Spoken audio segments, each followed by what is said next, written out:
달라요. 너무너무 좋아서 만난 두 부부도 살다 보면은 너무너무 다른 것이 많은 것 때문에 힘듭니다.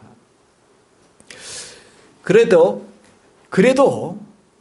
닮은 것이 많은 것이 있는 것이 바로 부모 자녀 사이 관계입니다. 물론 다 다르지만은 그래도 부모와 자식 사이는 닮은 것이 많이 있습니다. 그래서 자녀를 보면은 이건 누구 자식이다라는 것이 느껴질 정도, 그런 느낌이 오는 그런 자녀들도 있습니다. 그런데 오늘 우리가 읽는 이 본문에 나오는 이 므낫세라는 이 주인공은 그 아버지 히스기야와는 너무너무 달라도 어쩌면 이렇게 다를 수가 있을까 싶을 정도로 다른 그런 아들이었습니다. 히스기야 왕은 어떤 사람이었습니까?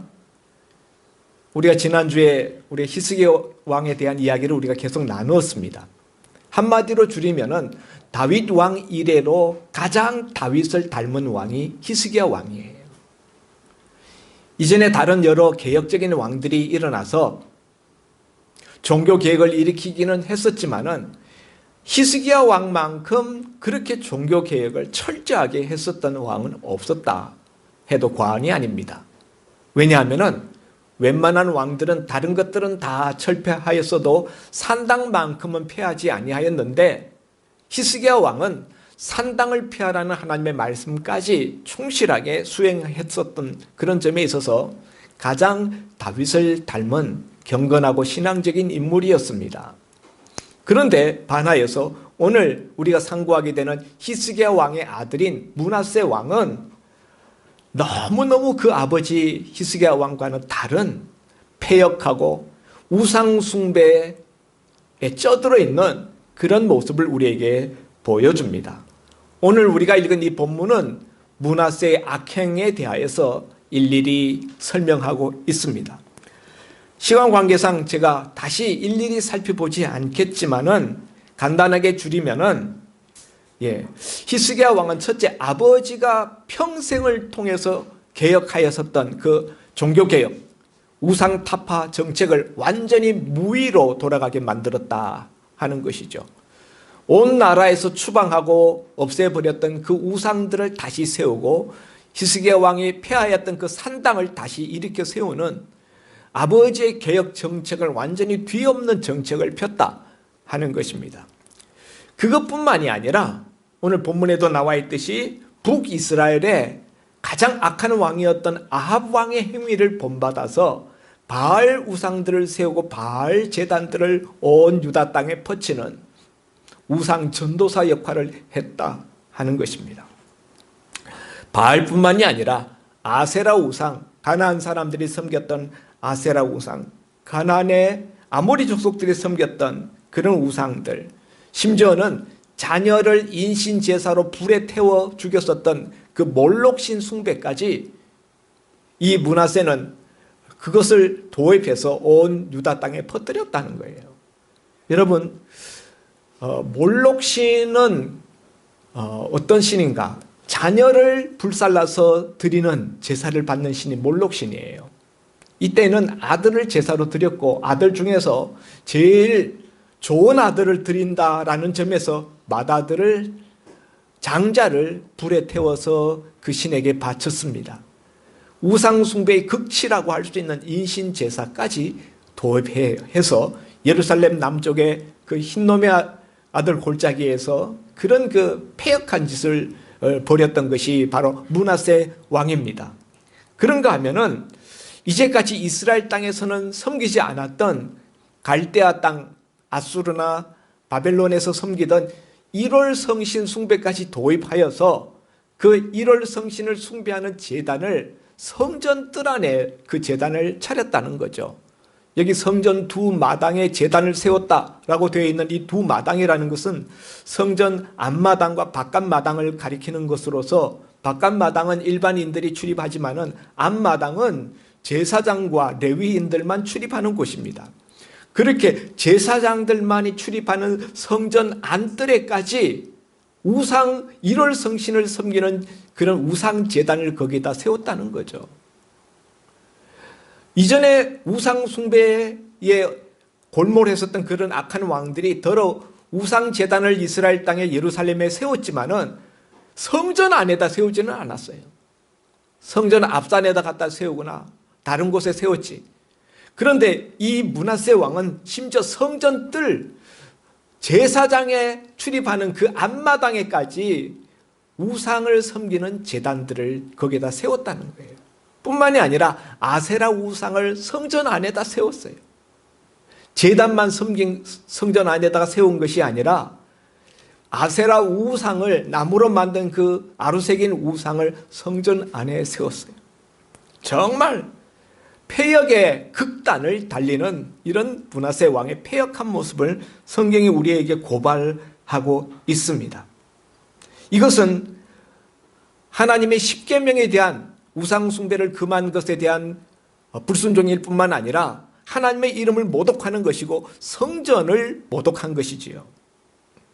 우리가 예수님의 이야기를 우리가 살펴보면서 성전을 모독하는 자는 돌로 쳐서 죽이도록 되어 있는데요. 이 므낫세야말로 돌에 맞아 죽어야 될 그런 그 죄를 범하고 있었던 것입니다. 그런가 하면은 무당들을 발탁하여서 나라의 정책을 수행하는 그런 그 장관들을 삼았다. 무당들을 신임했다는 거예요. 그들의 말을 듣고 그들의 그 견해를 따라가면서 정치를 했다는 것입니다. 그러니까 이런 일들이 가능했던 것이죠. 그런가 하면은 이런 종교적인 죄만 범한 것이 아니라 도덕적인 죄, 공의를 짓밟는 죄도 범하였던 것을 우리가 마지막 절에서 읽을 수가 있습니다. 16절 끝에 보면은 또 무죄한 자의 피를 심히 많이 흘려 예루살렘 이 끝에서 저 끝까지 가득하게 하였다라고 고발하고 있습니다. 무죄한 자의 피를 흘리는 것은 공의를 짓밟는 것이죠. 어떤 무죄한 자들의 피를 예루살렘 이 끝에서부터 저 끝까지 가득 차게 했을까요? 첫째, 몰록 신에게 제사 드리느라고 죄 없는 어린아이들을 불태워 죽인 죄, 수많은 어린아이들의 생명을 그렇게 앗아간 죄. 그런가 하면은 선지자들의 죄. 하나님께서 선지자들을 보내어서 이런 므낫세 왕의 악행에 대하여서 지적하고 책망하고 그것을 금하셨습니다. 그렇지만은 므낫세 왕은 회개하지 아니하고 그렇게 선지자들의 그 충고를 듣고 오히려 그 선지자들을 잡아 죽이는 일에 앞장을 섰던 것이죠. 그러므로 수많은 선지자들의 피를 예루살렘 이 끝에서 저 끝까지 흘리게 했다는 것입니다. 심지어 이사야 선지자도 이 므낫세 왕에게 의하여서 온몸이 토부를 켜서 죽임을 당하는 그런 그 죽음을 맞게 되었던 것입니다. 오늘 이런 그 므낫세 왕의 악행에 대한 하나님의 반응은 무엇입니까? 오늘 12절 이하에 보면 그러므로 므낫세 왕이 이런 악행을 저질렀으므로 그 다음에 내가 이제 예루살렘과 유다에 재앙을 내리리니 듣는 자마다 두 귀가 울리리라. 하나님이 이런 므낫세 왕과 유다 나라에 대하여서 재앙을 내리신다는 거죠. 그런데 그 재앙이 얼마나 두렵고 얼마나 충격적인지 듣는 자가 귀가 꽝꽝 울릴 정도로 충격적인 그런 그 하나님의 심판의 재앙이 임한다는 것입니다. 내가 사마리아를 잰 줄과 아합의 집에 다림보던 추를 예루살렘에 베풀겠다. 북이스라엘을 심판하실 때 하나님이 적용하셨던 그 잣대, 그 기준을 이제 남유다에 그리고 므낫세 왕에게 적용하여서 그 하나님께서 재어보시겠다는 거예요. 달아보시겠다는 거예요. 무슨 이야기입니까? 북이스라엘을 멸망시켰던 것과 같이 남유다도 멸망시키겠다는 것입니다. 또 사람이 그릇을 씻어 엎음같이 예루살렘을 씻어 버릴지라. 설거지를 할 때 우리가 그릇 안에 있는 것들 다 비워버리고 그리고 수세미로 안에 있는 것들 다 깨끗이 씻어서 물을 탁 지워서 엎어놓잖아요. 건조대 위에. 그런 것 같이 예루살렘을 하나님이 말끔하게 다 비워버리겠다는 거예요. 예루살렘 안에 있는 거민들을 다 포로로 하나님이 다 치워버리시고 예루살렘 건물들을 다 불살라버리고 예루살렘을 마치 설거지하고 난 뒤엎어놓은 그릇처럼 비워버리시겠다는 하나님의 심판의 말씀입니다. 14절에 내가 나의 기업에서 남은 자들을 버리겠다. 남은 자들, 하나님의 기업이라는 것은 이스라엘이에요. 이스라엘이 하나님의 기업인데 북이스라엘은 이미 히스기야 왕 때 멸망당했습니다. 아시리아에게. 그래서 10지파가 북이스라엘을 구성했던 10지파가 사라졌어요. 이제 남은 기업은 남유다를 지탱하고 있는 유다와 베냐민 지파 두 지파밖에 남아있지 않는 거예요. 그런데 이제 그 남은 두 지파 유다 나라도 하나님께서 버려버리겠다라고 말씀하시는 거예요. 그들을 원수의 손에 넘긴 즉 그들이 모든 원수에게 노략거리와 겁탈거리가 되리라. 이는 애굽에서 나온 그의 조상 때부터 오늘까지 내가 보기에 악을 행하여 나의 진노를 일으켰음이니라 하셨더라. 하나님이 이 므낫세의 악행에 대하여서 심판의 말씀을 주고 계시는데 심판의 말씀을 주시면서 하시는 하나님의 이 변은 하나님의 이 말씀은 출애굽한 이후부터 오늘날까지 이 이스라엘 나라가 하나님 앞에 끊임없이 범죄를 계속해 왔다는 거예요. 특별히 므낫세 왕 때 와서 그 악행이 절정에 이르렀고 극치에 이르렀지만은 그 이전에도 계속 여호와 하나님을 거역하고 불순종하고 우상을 섬기고 그래 왔었던 이스라엘의 그 과거에 대해서 하나님이 지금 너무 마음이 상하셨던 지난 날들을 이렇게 말씀하고 계십니다. 너희는 전날에도 늘 그랬었다. 그래서 이 16절 15절 말씀까지 12절에서 15절 말씀까지 므낫세와 유다 나라와 예루살렘에 대한 하나님의 심판이 임할 것을 그리고 그들의 미래가 어떻게 될 것인지를 하나님이 선고하십니다. 멸망을 고지하신 것입니다. 그런데 여러분 이런 말씀을 들으면서 왜 히스기야 왕은 그토록 경건했는데 그 아들 므낫세는 이토록 악하였을까? 이 므낫세로 말미암아 유다 나라가 한마디로 급전직하게 됩니다. 아버지 히스기야 왕 때 하나님께서 그 부와 영광을 극하게 부와 영광을 하나님께서 엄청나게 쏟아부어 주셨잖아요. 그런데 이 므낫세 왕 때 이런 악행을 일삼음으로 말미암아 유다 나라의 운명이 급전직하. 물론 므낫세 이후에 몇몇 왕이 이어가기는 하지만은 순식간에 지나가 버리고요. 유다 나라는 결국 멸망당하는 운명에 떨어지고 맙니다. 그러니까 히스기야가 그토록 부강하여서 주변 나라들이 열강들이 찾아와서 조공을 드리고 주변 나라들 중에서 위상이 높아져서 존경을 받고 칭송을 받는 그런 나라였는데 그 아들 므낫세 때에 그런 유다 나라를 완전히 말아먹고 마침내는 멸망당할 수밖에 없는 그 구렁텅이로 유다 나라를 추락시켰던 장본인이 바로 이 므낫세 왕이었다 하는 것입니다. 므낫세가 왕이 될 때 나이가 몇 살이었다고요? 오늘 본문에 보면은 12살이었대요. 12살. 그러면은 므낫세가 12살이었다는 것은 아버지 히스기야가 생명을 15년 연장받고 난 다음에 3년째 되던 해에 이 므낫세라는 아들을 출생했다는 것을 알 수가 있어요. 히스기야 왕은 하나님께서 내 생명을 내가 이제 거두노니 너는 집안을 정리하라 말씀하실 때까지 아들이 없었어요. 후계를 이을 후계자가 없었다 하는 것이죠.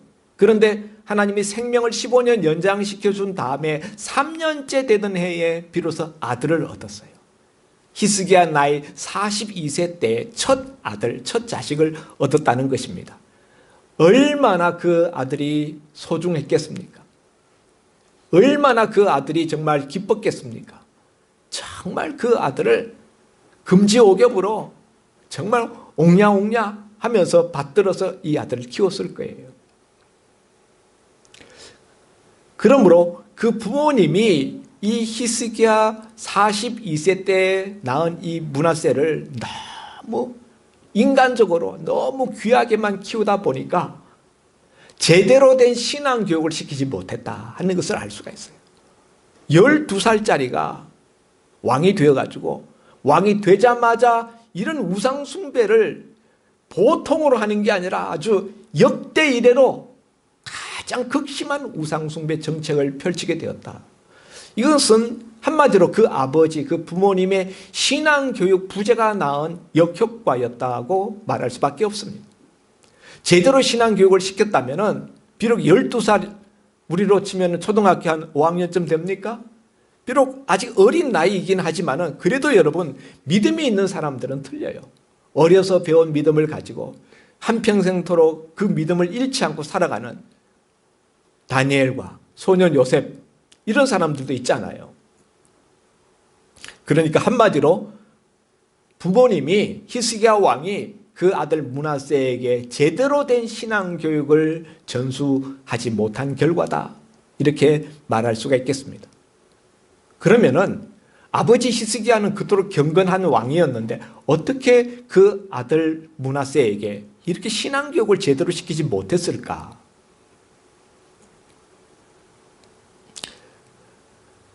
아마도 히스기야 왕은 아시리아의 군대 침입을 2번이나 받았잖아요. 그러면서 히스기야 왕은 아시리아에 대항하는 강력한 부국 강병 정책을 취하였던 것이죠. 어떻게든지 나라를 강한 나라로, 힘 있는 나라로, 그런 나라로 만들기 위해서 온 정치에 힘을 다 쏟았습니다. 그리고 예루살렘 동편에 있는 기온샘에서부터 샘물을 지하로, 땅으로, 지중 수로를 뚫어가지고 예루살렘 성 안으로 물이 공급될 수 있도록, 예루살렘 성이 포위되었을 때에도 물 공급에 어려움이 없도록 그런 히스기야 수로 공사를 할 정도로 국방에 대해서 굉장히 신경을 많이 썼어요. 그래서 히스기야 왕의 이와 같은 부국 강병 정책은 효과를 거두었습니다. 나라가 부해지고 강해졌던 것도 사실입니다. 그러나 이런 국사에 너무 매어 달리다 보니까 가정을 다스리고 자녀를 신앙으로 키우는 데 있어서는 좀 소홀했던 것이 아닌가, 이런 생각을 하게 되는 것입니다. 므낫세가 어쩌면 믿음이 없어도 이렇게 없을 수 있을까?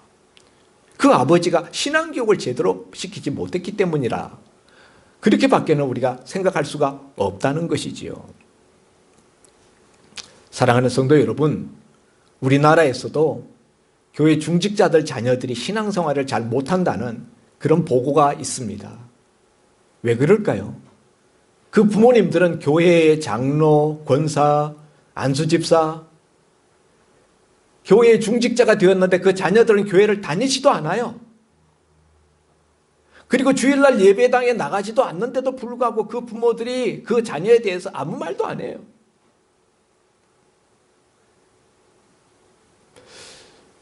여러분, 히스기야가 부강한 나라를 물려주었지만은 믿음을 전수하지 못했기 때문에 유다 나라는 그 아들 므낫세 때 그 나라를 말아먹는 장본인으로 만들고 말았다는 사실이에요.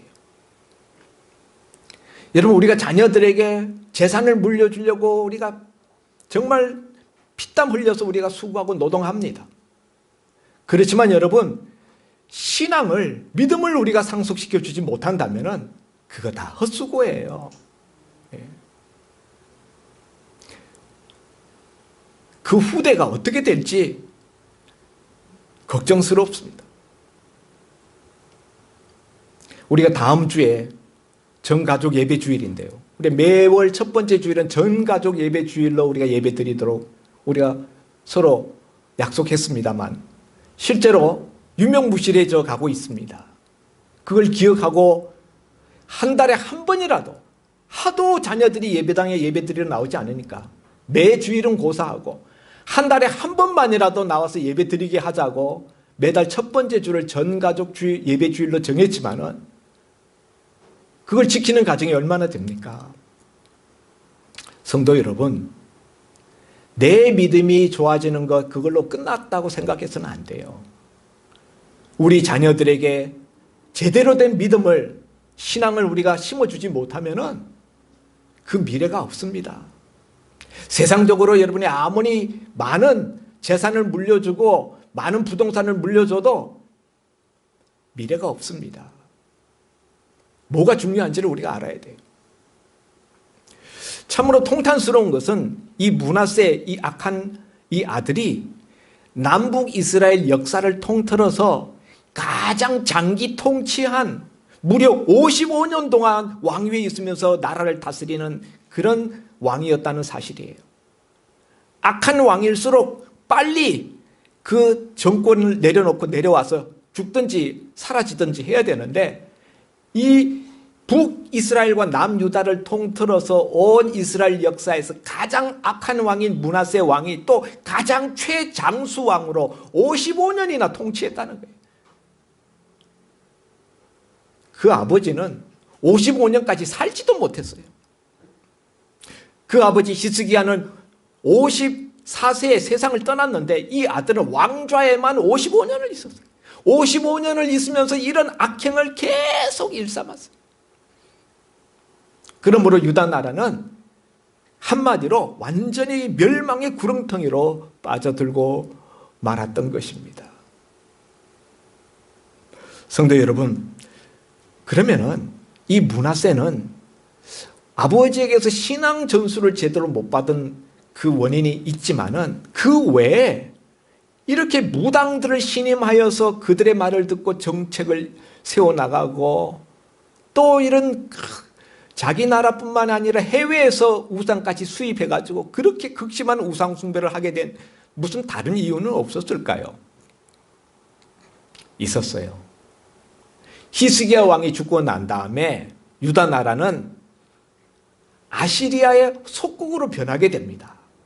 히스기야 왕 때는 하나님이 지켜주셔서 하룻밤 사이에 아시리아 18만 5천 대군을 괴멸시키는 하나님의 기적의 돌보심으로 말미암아 이후로 아시리아가 히스기야 왕이 살아있는 동안에는 유다 나라를 넘볼지 못했습니다. 그러나 히스기야가 죽고 난 다음에는 상황이 달라졌어요. 그 당시에는 아시리아의 힘이 점점 더 강해져서 이제는 애굽에까지 그 힘이 미치고 유다 나라 주변에 있는 모든 나라들이 다 아시리아의 속국이 되었습니다. 그렇기 때문에 므낫세가 12살의 왕위에 올랐을 때 아시리아는 유다 나라에 대하여서 압력을 가하기 시작하는 거죠. 순식간에 유다 나라는 아시리아의 속국이 되고 맙니다. 그런데 아시리아 나라는 독특한 정책을 가지고 있었는데 그것이 무엇인가 하면은 자기 나라의 우상을 주변에 있는 나라에게 퍼치는 우상 전도사 역할을 하는 나라였다는 거죠. 다른 나라의 종교 정책에까지 간섭하는 거예요. 요즘 미국이 중국에 대하여서 신앙의 자유 문제, 신앙에 대해서 핍박하는 문제를 정책으로 거론하면서 인권을 제기합니다. 그런데 이 아시리아라는 나라는 거꾸로 우상을 수입해서 그 나라에 우상을 퍼치지 않으면 압력을 가하는 거예요. 그래서 여기 그 전에 없었던 1월 성신을 숭배하는 이와 같은 이 우상 숭배는 바로 아시리아의 우상을 수입한 거예요. 한마디로 아시리아 형님, 아시리아의 그 눈치를 보느라고 유다 나라는 우상을 온 나라에 퍼뜨리는 정책을 장려하였다는 사실입니다. 여러분, 우리나라도 열강에 둘러싸여 있어서 중국 눈치 보랴, 미국 눈치 보랴 자유롭지 못합니다.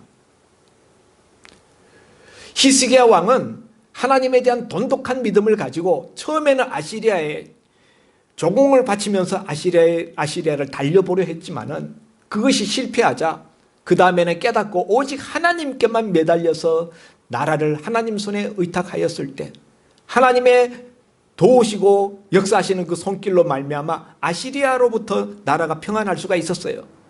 그러나 히스기야 왕과 같은 믿음이 없었던 므낫세는 현실에 타협할 수밖에 없고 굴복할 수밖에 없었어요. 바로 이런 일에 그 당시 유다 장로들과 백성들이 바로 이와 같은 일에 앞장을 섰던 것이죠. 12살짜리 뭘 알겠습니까? 유다 장로들이 므낫세가 왕이 되었을 때 지금은 아버지 히스기야 왕 때와 같지 아니하니 왕이시여 아시리아에게 우리가 잘 보여야 합니다. 그러기 위해서는 아시리아의 1월 성신을 수입해서 숭배하고 온 나라의 우상을 장려하는 정책을 펴야 됩니다. 또 백성들도 이야기를 했어요. 아시리아한테 우리가 포로로 끌려가서 북이스라엘처럼 멸망당하지 않으려면 아시리아가 원하는 대로 해야 된다. 아시리아의 비위를 우리가 맞춰야 된다. 그러면서 우상 숭배를 강요하였던 것이죠.